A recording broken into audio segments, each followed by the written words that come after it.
Welcome to The Definitive Wrap, where we report the truth about American exceptionalism. We love our flag, we love our country, and we believe in America. The Definitive Wrap, where we respect people of faith, the men and women in blue, and our support for Israel.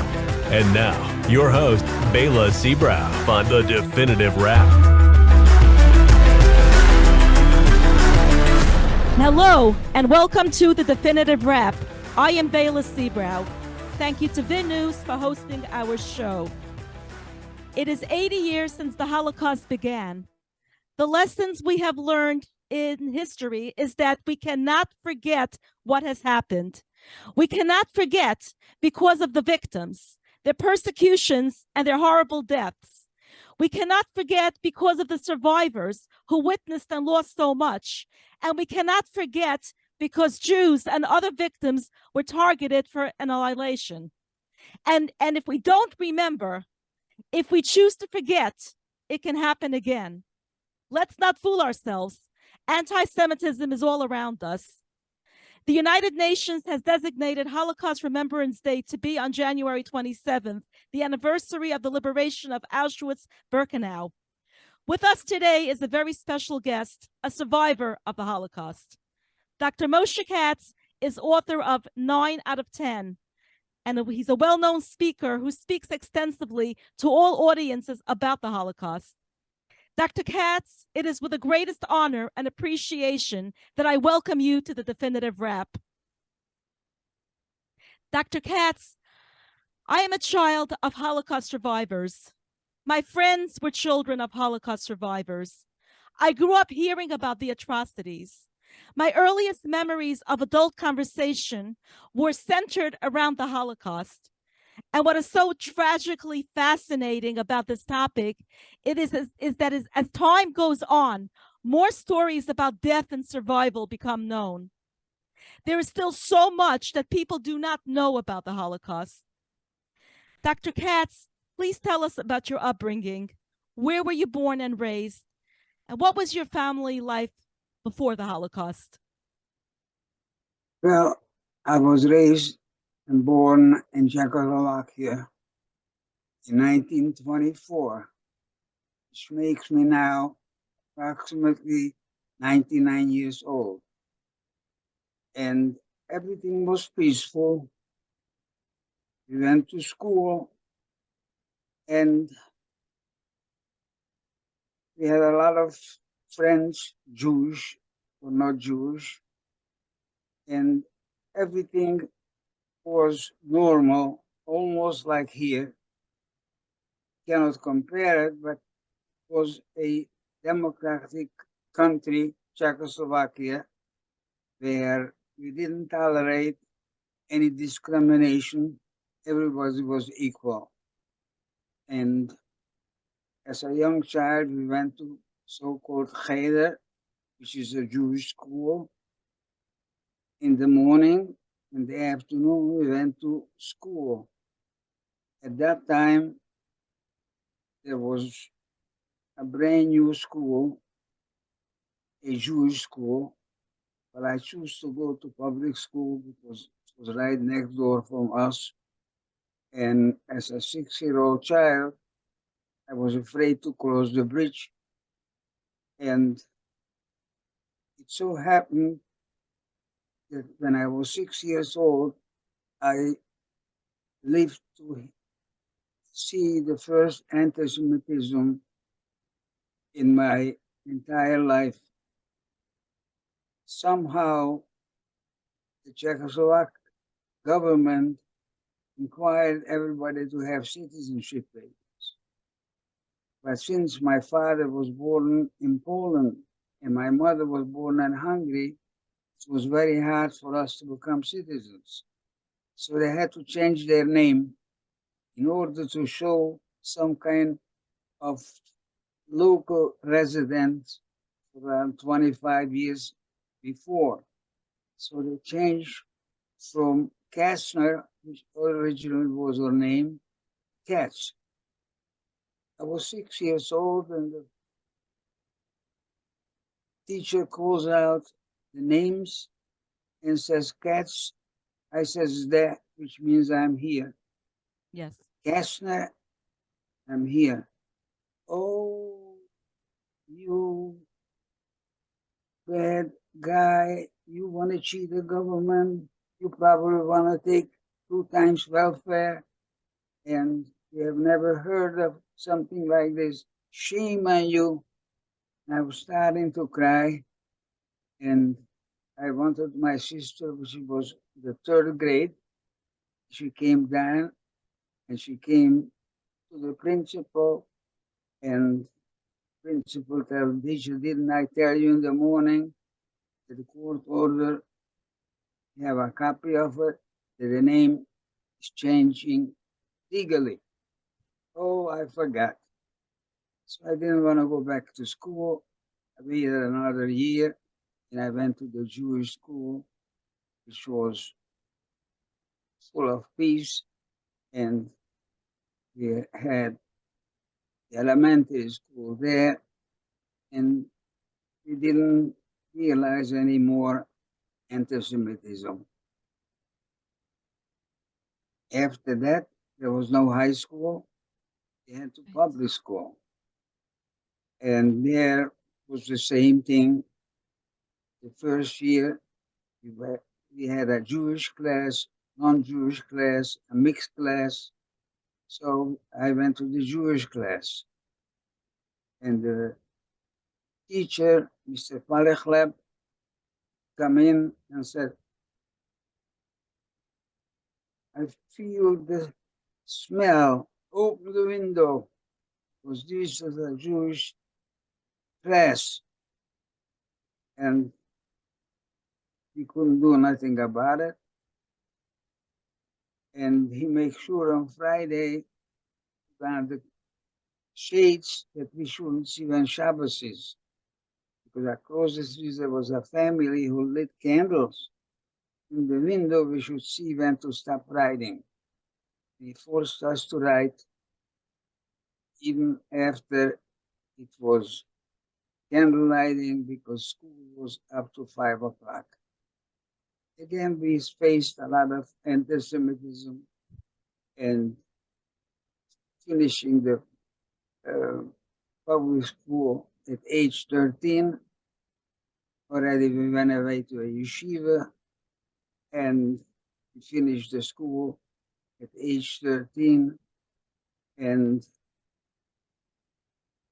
in the yeshiva, we learned only Jewish Talmud and Chumash and other things. And then I came home after 6 months. We changed yeshivas again because I needed higher education. And again, everything was all right. And we grew up, and at 14, I went to another yeshiva, and suddenly the war broke out, 1938. So this was in Carpathian Rus, part of Czechoslovakia, and came a new government and said that anybody who wasn't born in that circuit must go home. So they deport us home, and all education stopped at age 14.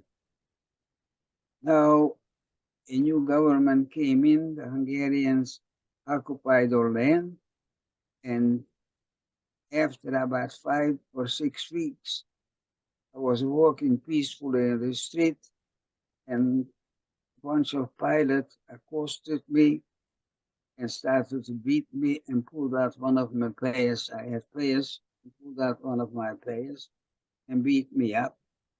And I went to the barber and said, I want to straighten out. Oh, I can't do it unless I get permission from your father. I called my father. He says, okay, you can't run around like this. And after that, all my payas wearing was finished because I was afraid to be identified as a Jew. And we weren't wearing yarmulkes because we were afraid that people will see we are Jewish, so we are caps, like Gentiles, and everything was okay. And as the war came, new and new laws pushed on us little by little, but we kept, we said, okay, now we know what we have to do. So I'm going to jump a few years, and finally, March 19, 1944, the Germans invaded Hungary, and now a new life started. First thing, we had to wear the yellow star. And the next thing was we have to surrender the bicycles, the telephones, any communication we had to surrender. So we lived with that. Now government, the local government says, you know what?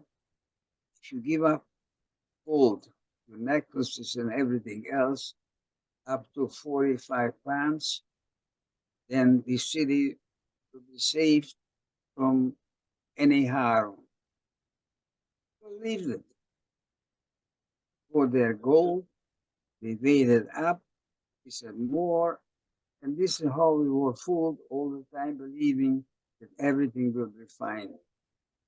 Finally, on April the 20th, 1944, they say, starting 9 a.m., no Jews could go on the street. And this was 7 o'clock when we went to shul.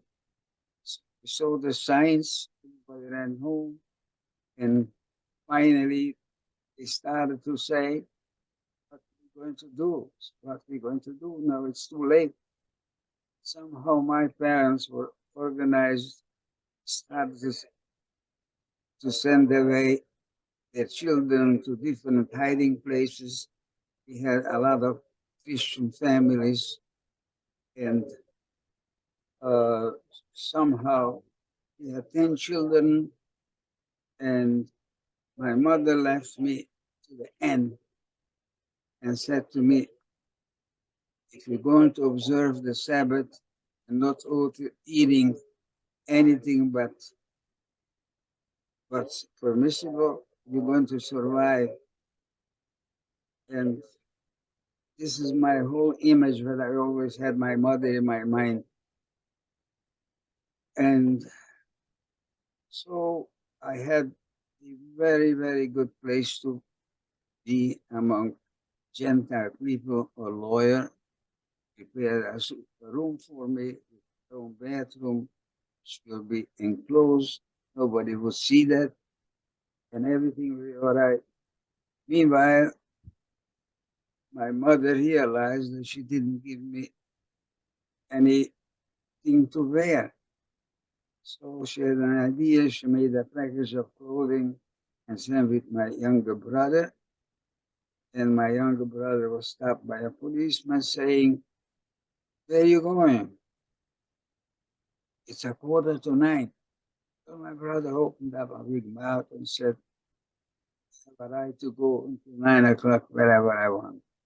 Oh, smart, grabbed him and arrested him already. Meanwhile, they found out that this was arrested. So they were afraid that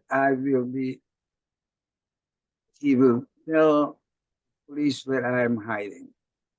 So I had to leave that place. And luckily, this lawyer had a farm, and he told me go to the farm. And I there in the farm for a day or two, then he will take me into real Hungary, where the Jews still had some kind of a freedom. But one day became another day, and another day. Meanwhile, he took over my sister, my other sister, and they recognized him already. Where are you going, Kamsi? So he couldn't take me. And from one day, 2 days became 3 months spent on the farm. And meanwhile, there was another bunker in a wine cellar where 20 Jews were hidden, including one of my younger brothers. And on the ground, told me that I must supply them every second day with bread. Us food meant bread. We didn't care about it. As long as we have bread, we have everything. So the manager of the farm helped me to purchase bread, and I used to go there every night and provide them with the bread. And the man who supplied them every second day was also a Gentile, and he had hidden 5 children and the parents and on an attic in his barn. And somehow a child fell down, he's crying, police came and they took him away. I saw in the newspaper that this man was arrested, so I was afraid that he's going to tell about that hiding place. So I went there and got out my brother and another young girl called Rivka Cohn, married to Mordechai Spielman here, and 2 more people escaped, and the 16 people were taken away, never heard of them again. So this is the local thing, and I luckily had this already in Budapest, which was already also taking the Jews, but they lived as non-Jews, and they decided decided to take out my parents and my brothers from the ghetto. And somehow they met a German officer and they tried to bribe him. He said, okay. And he got all the information, gave him some money, and then they raided the place. He said this was a setup. And they took my sister to the Gestapo and beat her and everything there. She took the money and who helps her and everything else. And after she got from jail, she escaped again. So she worried about myself and my younger brother and the farm. So the Germans decided to go house to house looking for Jews. That time it was more important for them to catch Jews hiding than winning the war. Winning the war was something else. This was their job. And the local people was helping them because there was already non-sugar available, oil, nothing. Somebody caught a Jew or told the police where a Jew is hiding, get 2 pounds of sugar. So he did that. So when my sister came out, he bribed another German, came to the farm and took us out from the farm by train, and we went to the capital city. It was easier to go around because it's a big city. You get lost somehow. And many things happened. My sister had friends, and somebody gave us a job in a garage. Was repairing German trucks and cars which came from the front to repair. Somehow my brother and I got a job. We didn't know how to fix cars, but we knew how to take off tires, how to clean the cars. The job was a good job. ID was listing German stamps. It was free like anybody else. Yeah. Bus or other thing, we were doing anything we had. But more Jews were hiding. So each time when we find out somebody's hiding, we try to help them because we were able to go on the street anytime we wanted. So something happened at the garage where notified the garage, two cars be repaired or blown up. So they suspect there is some communists or Jews who were planting the bomb. So we had to leave that place, luckily, and change your name, change your address, everything fine. So again, we had a friend, Mr. Hugo Schwartz, and he was older, and he took us under his care and said, "Oh, there's advertised in a supermarket. They're looking for a person who has experience in groceries." I went there and I got the job.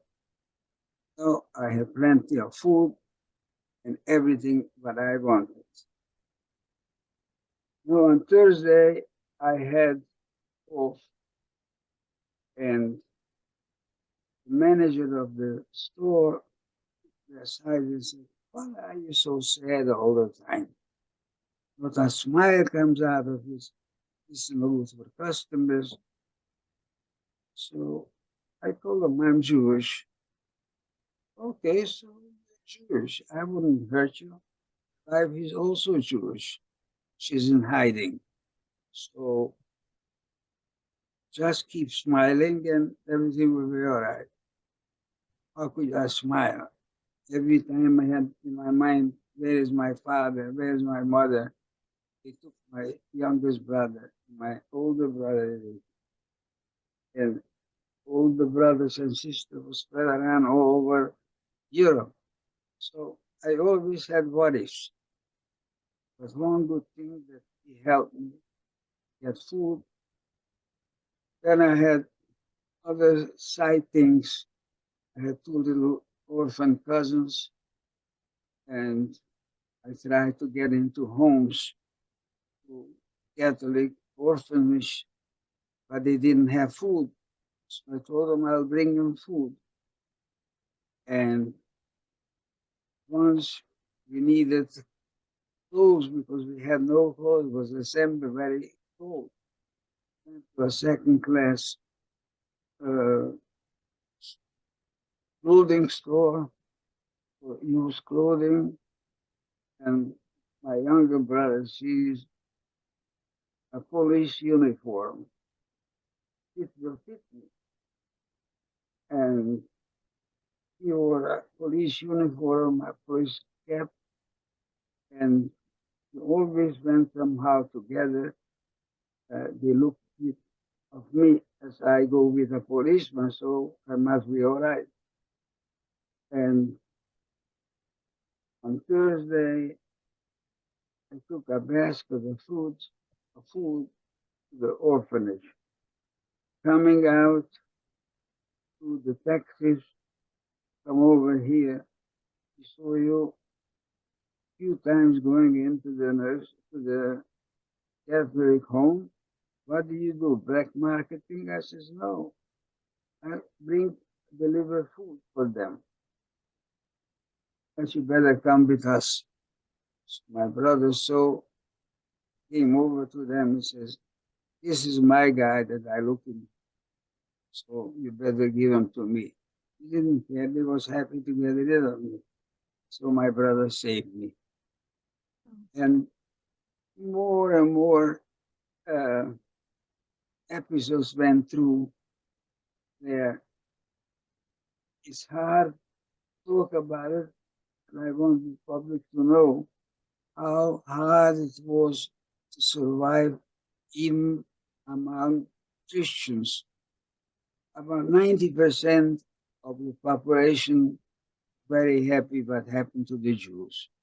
There was about 10% sympathizer, tolerated, and some of them also helped.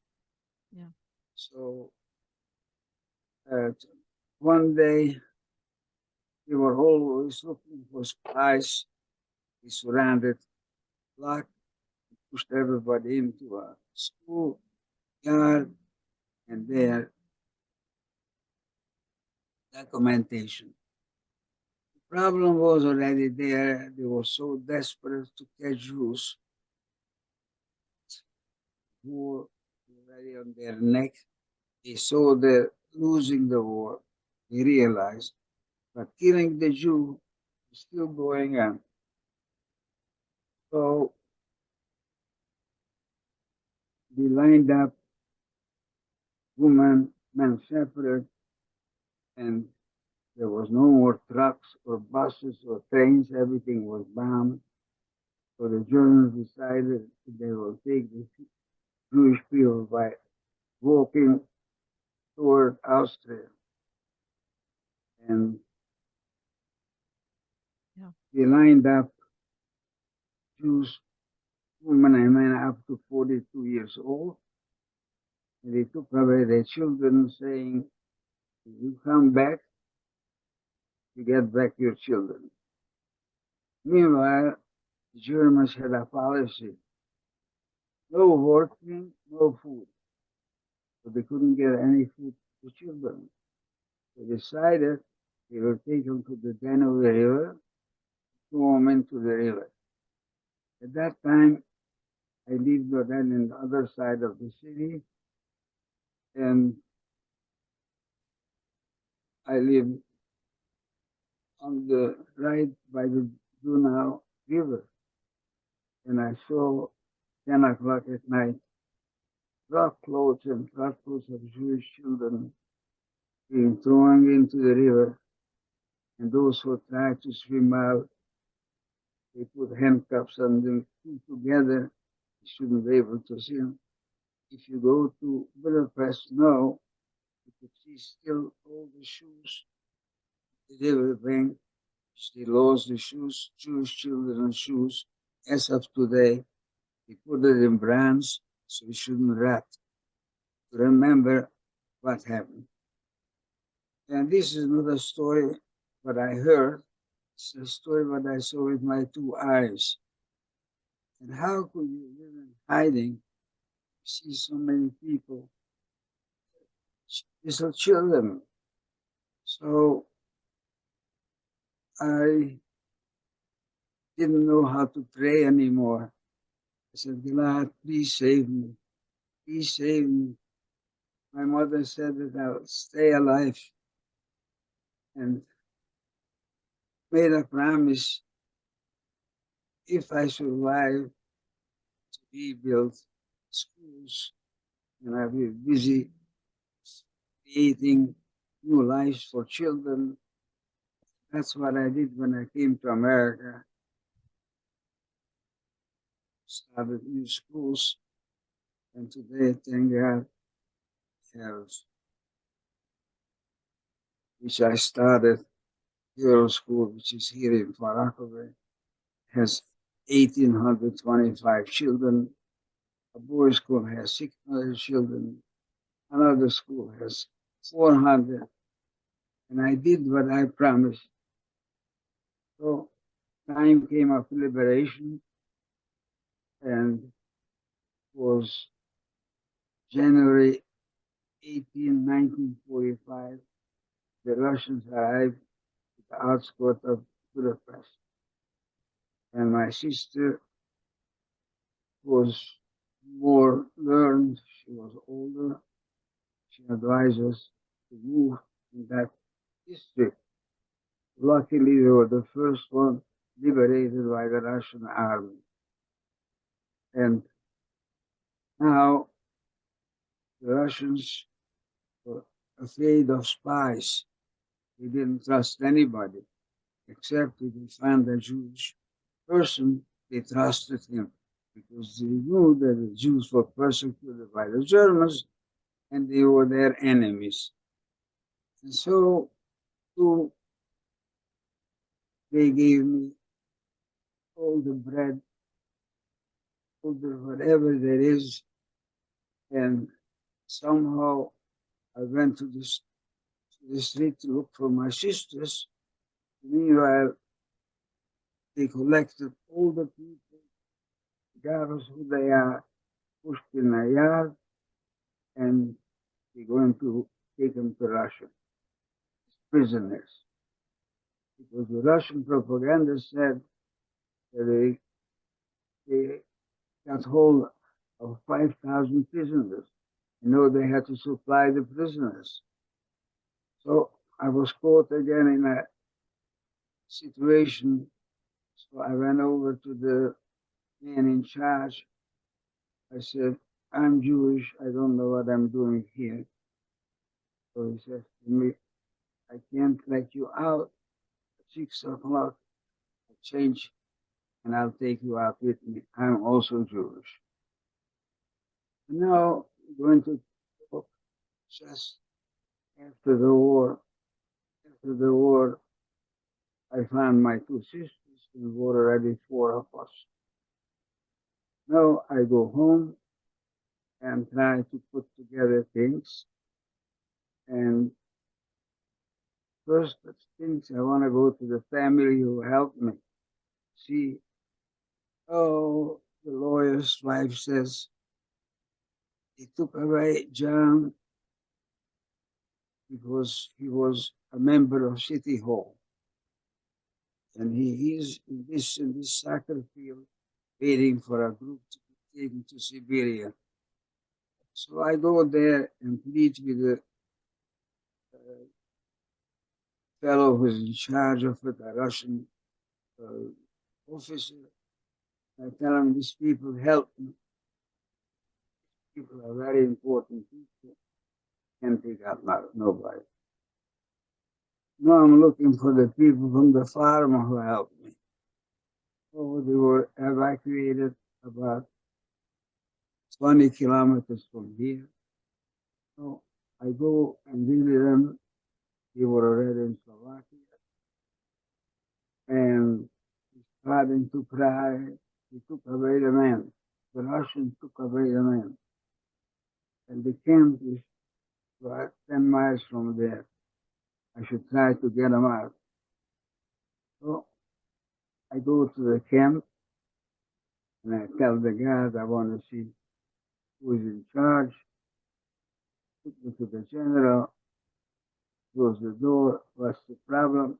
I tell him I'm Jewish. So he says, how do I know that you are Jewish? You speak Yiddish? Yes. What do you want? I said, there is some Christian people here that helped me during the war to save my life, and I would like you to let them out. Okay. Calls in two soldiers, just let them go pick up all the people that he wants to. Put them on a wagon, about 4 people, and I go back to the family, and oh, they forgot uncle. Yeah. I go back again. You had your choice, finished. That's all. I can't let out nobody. No. So this is how I helped them after the war. When I came to America, I was in touch with them. You know, after almost 80 years, I'm still in touch with them. That's the grandchildren. And you have no idea the poverty what goes on in those little towns. No running water. So many years after the war, they have old houses like it was 1,000 years ago. And any little help you give them is appreciated. And now I'm in America, the land which the people cannot imagine how lucky you are that you were born here. You live in this country, although there is anti-Semitism and there is certain things that is not right. Nowhere in the world that everything is right. It is the best country in the world that you can imagine. I could testify because I was in Russia, I was in Hungary, I was in Romania, I lived in France for a year, I was in Yugoslavia, and I was in Germany, and I could testify that this is the best country in the world. I have never seen a country like this. Here, for instance, you see an empty store, talk to the owner, gives you the key, you make a lease, you have a store. The next day you are in business. In Europe, you cannot do that. You need a license for it.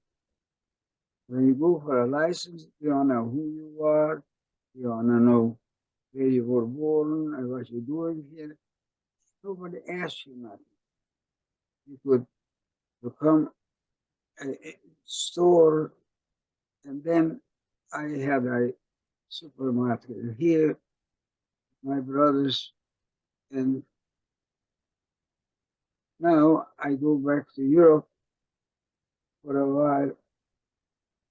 How do we find each other? We have 10 children.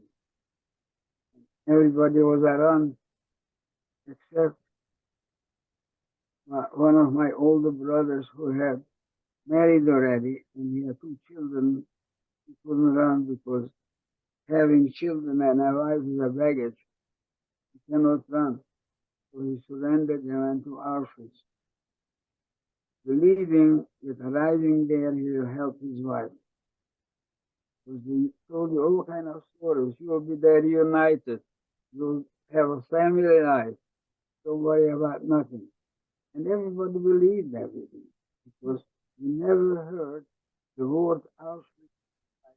You never knew. Dr. So Katz, I've always wondered about people who, when they were in Europe, while all this was going on, when did you become aware that the situation was so dire and dangerous for Jews that they are being deported to their deaths? What were you told when people were being deported? What was we known to you? we never knew the situation because the newspapers, we had no radio, took away the radios, and the newspapers were controlled by the government. There was never an article that something happened to the Jews because if you would have a radio then a foreign country like London, immediately they will kill you. But you shouldn't be able to. People on the street, if you were 3 people talking, you were considered spies. You are thinking of something to do something. So they arrested you for that. 2 people would walk. People must be together. In school, you were afraid of spies. You understand? And it was impossible to know anything because nobody ever came back. Right. So Right. how would we know? Right. No one knew anything. Right. Except later on, we found out, but by that time it was too late. Even there was nothing we could do. We cannot, no country would let us in. America wouldn't let us in. Canada wouldn't let us in. There was only one country who opened the door was the Dominican Republic, who allowed Jews to come in there.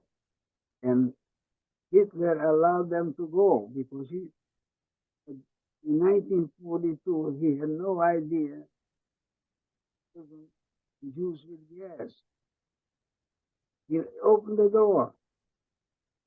Even as early as 1936, he said, anybody wants to go, let go.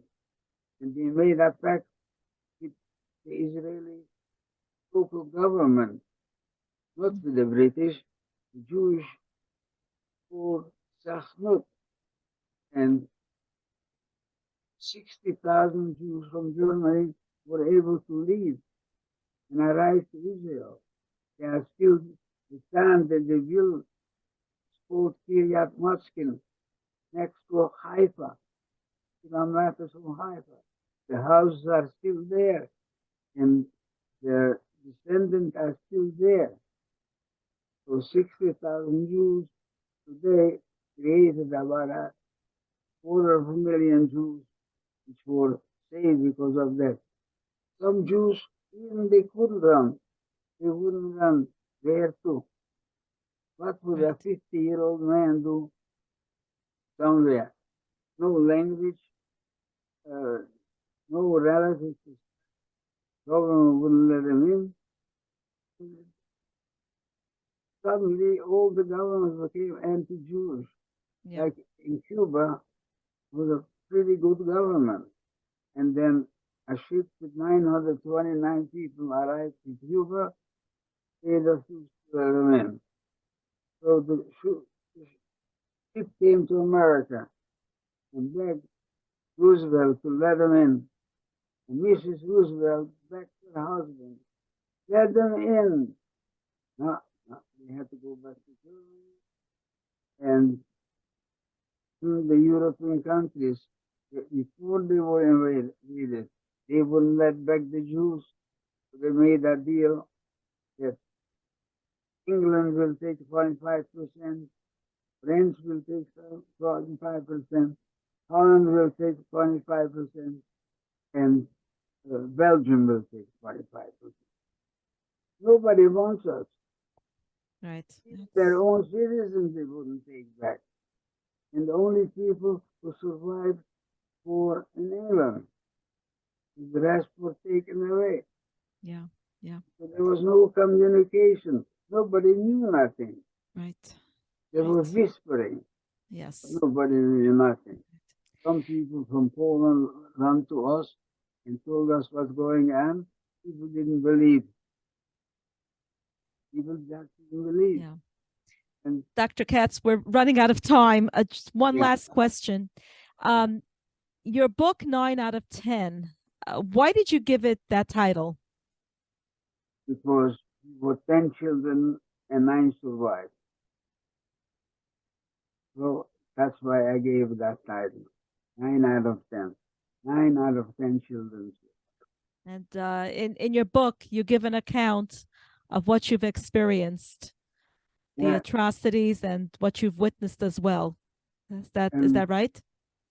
I don't want to show off, but my book was sold, 6,000 books were sold. And this is the highest number of Holocaust books which were sold. Uh, People are tired of that. People don't want to listen to that. People in America want to have happiness. They want to read happy books. In a book that has no excitement of either love or killing is not solved here. This is the problem always. We don't want to hear. The people don't want to hear.